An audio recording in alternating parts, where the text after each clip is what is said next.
ఆగు బాగి.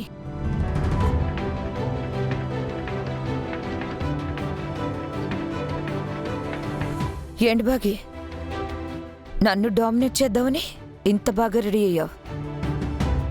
నాకంటే ముందు అమర్ దగ్గరికి నువ్వు వెళ్దాం అనుకుంటున్నావా? ఏ నువ్వు ముందెళ్దాం అనుకుంటున్నావా? నాకు నువ్వు పోటీ ఏంటి? నాకు నీకు నక్కకి నాగలోకానికి ఉన్నంత తేడా ఉంది. ఇంత జరిగినా నీ పొగరు గర్వం ఇంకా తగ్గలేదు కదా? నాది పొగరు గర్వం కాదు, నా మీద నాకున్న నమ్మకం, నాపై నాకున్న విశ్వాసం. నేనిలా రోజుకొక రంగు మార్చే ఊసరవెల్లిని కాదు.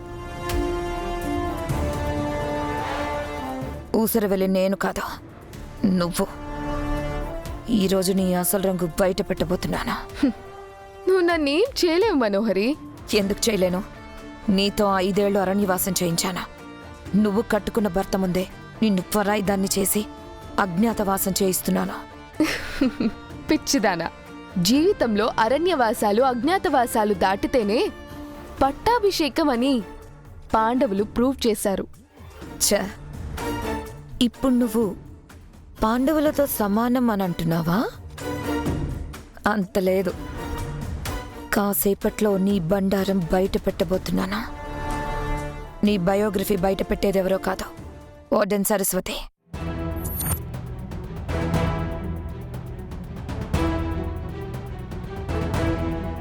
కాసేపట్లో తను ఇక్కడికొచ్చి తను నీకు షాక్ ఇవ్వబోతుంది.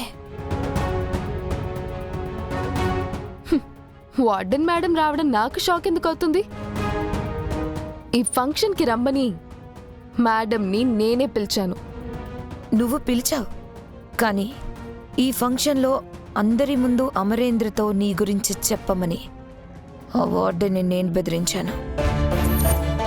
నీ గురించి చెప్పడం అంటే అర్థం అమరేంద్రకి తన గురించి చెప్పడం.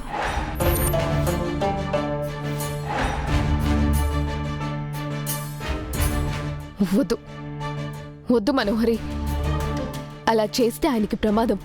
నిజానికి గతం గుర్తొస్తే అమర్ కంటే ముందు నాకు ప్రమాదం. ఎందుకంటే వార్డెన్ నా గురించి అమర్కి అంతా చెప్పేసింది. కానీ ఆయన అదంతా మర్చిపోయారు. అనవసరంగా ఈ ఫంక్షన్లో ఆయన డిస్టర్బ్ చేయకు. అయితే అమర్తో ఏ విషయం చెప్పొద్దు అని నువ్వు వార్డెన్తో చెప్పు.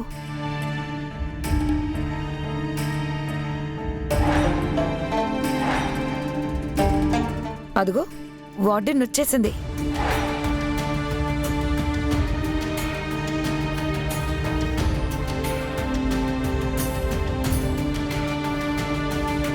చూడు వార్డెన్, చెప్పిందంత గుర్తుంది కదా? నువ్వు ఏ చిన్న తప్పు చేసినా ఆశ్రమంలో పిల్లలు ఒక్కరు కూడా బతకరు. గుర్తుంచుకో. జాగ్రత్తగా మేనేజ్ చేయి. నేను ఇప్పుడే వస్తా.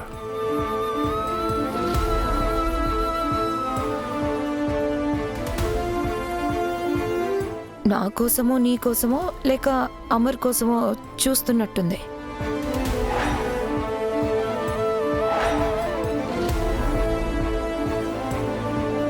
ఇప్పుడు చెప్పు, అమర్ దగ్గరికి ముందు నువ్వు వెళ్తావా లేక నన్ను వెళ్ళమంటావా?